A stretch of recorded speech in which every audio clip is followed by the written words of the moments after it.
Welcome to Marketing Momentum with Stonehill Media, the podcast where we uncover the strategies that drive business growth and lasting impact. I'm your host, Janeil Lentz, and today we're featuring Leigh Feldman, CEO of Beam Light Sauna, a brand revolutionizing infrared sauna therapy. With a background in brand leadership and marketing, Leigh brings a strategic, innovative approach to Beam. Under his leadership, they are redefining self-care with a premium infrared therapy for deep relaxation, detoxification, and recovery. His commitment to merging science-backed wellness with sleek, modern experience is setting a new industry standard. Leigh, welcome. Well, thank you so much. It is so great to be here. It's great for you to be here as well. Appreciate it so much. Can you briefly introduce yourself and a little bit about Beam? Yeah, I don't know if I can top the introduction you just gave me. I'm going to steal that for my LinkedIn and God forbid I ever get divorced, my dating profile, because that was such a wonderful introduction. But yes, my name is Leigh Feldman. I've been in the franchising space for about 17 years now, as of last month, which makes me feel very old. And as I see myself on camera with you, my hairline, or what is left of it, is also making me feel very old. But I have a background in the franchising space, coming from the agency world. I also worked at a major tech company. I'll let you find me on LinkedIn to find out which one that is. And I was also, oddly, the tour DJ for a boy band. And you can find me on LinkedIn and see what boy band that was as well. But yeah, I bring a passion to brand marketing and certainly self-care. Before I join any project, I always like to ask myself, would the world be a better place if more of these existed? And I'm fortunate that I'm able to say that with Beam Light Sauna, they absolutely would be. The world would be a much better place. Every market should have one. We are here for personal care, self-care, and solving a lot of challenges or ailments that people come to us for holistically, naturally, through infrared sauna and light therapy, chromotherapy programming. Well, that's fantastic. I love the idea of aligning your purpose and your passion to your business. So what is the primary focus of Beam? It's certainly to meet people where they are, to help them with whatever need they might have, whether that's a weight loss journey, skin ailments, inflammation, joint mobility, stability, problems sleeping at night, or just general anxiety, or even really just to escape and sort of be alone for a few moments. I have 4 children, so that one is the one that identifies for me most commonly, the one that I need the most. But we're really here to help people through light therapy, and that's why we jokingly, not jokingly, said you should go to therapy, because we believe that chromotherapy and light therapy can really solve a number of problems that people face each day. That's great. Who is your target market? Like you've mentioned, people that want to relax, maybe people that want it to assist with weight loss or other things. Is there any one specific target market that you're looking at? Yeah, weight loss, anti-aging, longevity certainly are the largest. We are mostly female identifying clientele. I think our branding and our brand story really speaks to female identifying clients. We're about 65% female identifying, the rest male identifying. Most are coming to us because they have a specific problem they want to solve. Again, weight loss, anti-aging, longevity being the top, and then skin repair, skin damage, treatment being the third. So you're really helping your clients handle their challenges. What are your biggest business challenges right now? Well, we're a 100% franchise organization. So we are built, run, operated by franchisees that bring Beam to their markets because they believe in what Beam does. Currently, market rates are a little challenging for people that want to be entrepreneurs, that want to be small business owners. So SBA loans are preventing either from what they're being offered as the rates or the time frame for approval, really for more Beams being able to pop up and exist in the markets across this country. Okay, that's definitely a very unique challenge, and it's always difficult to kind of to bring in those entrepreneurs and then have them hit that roadblock for sure. That said, do you have any growth goals outlined for the next, say, 12 months? We open our 45th location actually right now as we speak. Our opening support team and franchise business coach is with our franchise owners opening that up. Before the end of the year, at the end of the year, we'll be at 100 locations nationally. So in the next 9 months, we will literally double our system once again, adding 55 more locations. That's fantastic. Do you have, is there anything preventing you from reaching those goals right now? Like, that's a pretty big stretch goal. Everything is in the pipeline as far as construction and permitting. Nothing really preventing us as long as, knock on wood, fire marshal, everybody is good with where sprinklers are located, and we are approved and receive certificates of occupancy. I love it when it's just, that process is the, the possible hiccups versus any type of, external factors. Everything is Hmm. overcomable in that state for sure. Yes, it is. So now I know that you're focused really on increasing those franchisees across the board. So how are you acquiring those new entrepreneurs into Beam? Yeah, franchisees come to us. They know about Beam. They've either experienced it, having been in a sauna or been in a red light space.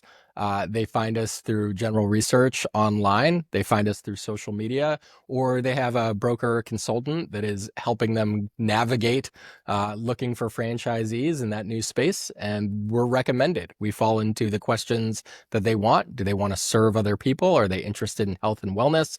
Are they interested in something that is the marriage of tech and health? And then they go through a process of a discovery day, validation, everything to come to us. We're fortunate that we've now sold 305 licenses.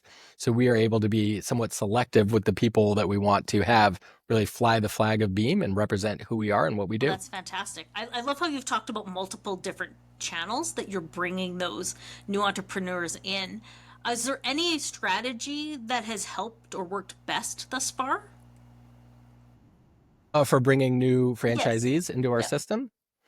Certainly referral and recommendation. I wish I could clone some of our owners and have them exist in every market where we're growing and developing. So them using their networks of people that are similar to them, whether similar operational experience, business beliefs, the way that they approach and interact with staff and people in the community, those referrals and recommendations are sometimes the best operators because people are saying, I can't be cloned, but I know somebody just like me that would be able to run and have a Beam and have it be very successful in the market in which they live. That's fantastic. And again, it goes back to that, the entrepreneurial mindset of when you first started out. It's like tell your friends, tell your family, just get the word out as best you can, right? Because we're always the biggest and the best Yeah, absolutely. evangelists for ourselves. Agreed. So thinking from a franchisee perspective, are you supporting them with any marketing or sales initiatives? Yeah, we have a ton of help through our national brand fund. We have influencer programming, cashback rewards programming through credit card partners. We have campaigns for Meta and Google. There's a number of things that we do to assist. Our goal is to have our franchisees really focus on providing, in the truest sense of the word, a remarkable experience for the people that are coming in so that they can focus on the customer aspect and that we can help focus on the customer acquisition aspect. We want people, once they understand, touch, see, experience Beam, to want to come back.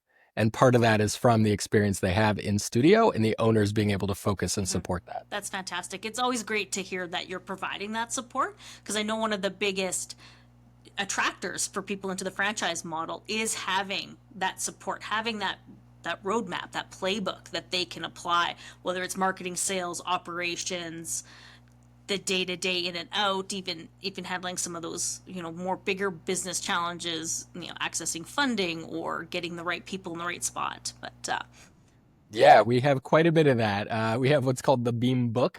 It's approaching over 200 pages at this point. We have case studies, best practices, historical information, insights that owners share, our franchise advisory committees share. It is a constant evolving, living, breathing document. And I love that our network is so willing to provide insights that go into that.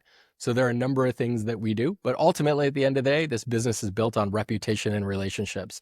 So if we can have some of those things not be pain points so that again, they can focus on the customer experience, building relationships with their customers, having a great reputation in the marketplace, again, providing a truly remarkable experience. I don't think the all R's is intentional, but it is certainly there. If those can take place, people can be very yes, successful. absolutely. Yeah, support makes all the difference. I know I've talked to a few people where they've either said if you're doing it yourself to surround yourself with a great team, or like at Beam, that team and that support is just built into the process. So that's fantastic. Yes. thinking to your own extensive experience, if you were to sit down with one of your new franchisee owners and you were going to give them one piece of advice for them to really be successful, could you narrow that down to one? Do you have one? Well, I think it would be sort of the filter to allow them to focus on the things that would be important. And that's the idea of, is it important because it's measured or measured because it's important?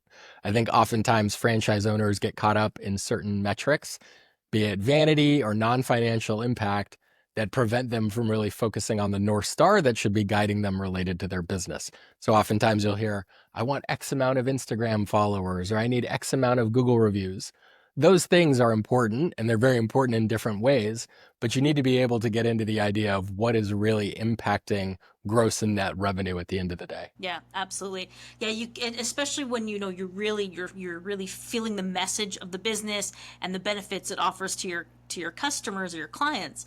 It really does become very difficult to go, okay, yeah, the fundamental purpose of this is a business. And if I can keep the business going, I can keep serving that community. I can keep serving those clients and helping them and supporting them. So yeah, it's always good to just sort of reframe and refocus back to the number. Oh, 100%. You nailed it. Absolutely. So we've talked a little bit about, you're experiencing really, rapid growth, which is fantastic. Congratulations on all that success. Like it's so great to see. Is there anything that's kind of like a problem that you're facing right now, or that, that you're just kind of working through, just to give the audience here a little bit of perspective on how you would approach a problem? Yeah, I think it's always the things that are potentially out of your control, be it from a time or financial standpoint. Certainly the approval for SBA funding, and then the challenges that come with construction of building out a space. Ultimately, at the end of the day, those are the two parts that will impact how quickly a studio can get open. And then have you established any, longer term growth goals for the business at all? I know we talked about 12 months. Um, what's kind of like the 50,000 foot view? Yeah, we would love to be at 500 locations, ideally in the next 3 years. So it is quite a goal, but I think it is very much achievable. And that's bringing in and helping out a whole new cadre of entrepreneurs and small business owners, really. Yeah. Yeah, and I think as our owners that have multiple locations begin to understand the value proposition, their positioning in the market's requests for Beam to exist, we'll see more and more locations in specific areas continue to grow, owned and operated by one owner group that will scale that to 10 to 15 to 20, maybe even 30 or 50 locations in their state. It's amazing. And how many states are you currently in right now? We are in 41. 41 states. Wow. That's fantastic. That is, yeah, getting that representation across the board. Yes, it's a hard place to franchise, but if anyone in Hawaii is interested, I'm always willing to talk, because very rarely do you see franchises existing in Hawaii. Interesting. I would love to dive into that more, but that's probably taken us really. It's mostly the real estate, but we can talk about it another time. Exactly. So when you're helping these franchises set up, what kind of support do you feel would be most valuable in helping them reach their goals? I think a lot of it has to do with sort of push-pulling or leading people to the understanding that before you open, you want to be out in your community making a name for yourself. There's a lot that you can do to aid discovery, whether that's doing pop-up events, whether that's volunteering, whether that's donating items to a silent auction. The work can begin immediately. You don't need to wait for doors to open to begin your business. You can start with the reputation and the relationships right away. And are you finding that your franchisees that do that have the most success out the door? I don't know if I necessarily see a direct correlation causation piece, but I would say that the ones that are doing it are having an easier time acquiring clients because clients are coming to them from the work that they've done before opening. And it's always great to just build that business reputation of giving back and supporting the community, and that kind of, that give first before you ask piece. Yeah, we often say, think of it like you're running for mayor in your town. Who would you want to endorse you? Where would you go to campaign? What outlets would you want covering you? What media is being digested in your market that you can partner with, get in front of, have feature you, or even pay for advertisement? And a lot of that work can be done before doors open, just again to aid discovery of your business and brand. Absolutely. Well, you've done a fantastic job with the franchise. I'm so excited to see what happens in the future. Is there anything that you want to leave the audience with, just kind of final words? Yeah, I hope that people are interested in learning more about us, Beam as a whole, and potentially bringing it to their markets. They can reach out to us through our website at Beam, BEEM, lightsauna.com. Light, obviously, LIGHT, sauna, SAUNA.com. Perfect. And we'll put all the links and everything so that if anyone who's watching wants to get in touch with Leigh and the team at Beam, everything will be down in the description. Please reach out to them. Take a look at them. If there's a Beam in your area, go try it out. I wish there were some Beams in Canada so I could give it a go. Yes. I encourage everyone to go to therapy, light therapy, and especially at Beam. Excellent. Thank you so much, Leigh. I really appreciate it. Thank you. I appreciate it. Have a great day, and thank you to your listeners.